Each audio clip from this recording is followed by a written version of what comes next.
causes of pollution include spills or leak from oil and chemical containers, trade influent going into surface water drain instead of foul water drain, or straight water courses, removing too much water from the surface water and groundwater. Water pollution is the contamination of water sources by substances which make the water unusable for drinking, cooking, cleaning, swimming, and other activities.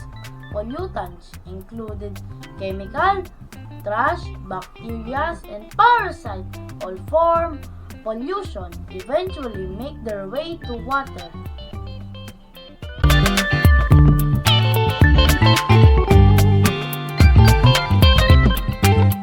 Air pollution is contamination of the indoor or outdoor environment by any chemical, physical, or biological agent that modifies the natural characteristic at the atmosphere, household, combustion device, motor vehicle, industrial facilities, and forest fire are common sources of air pollution.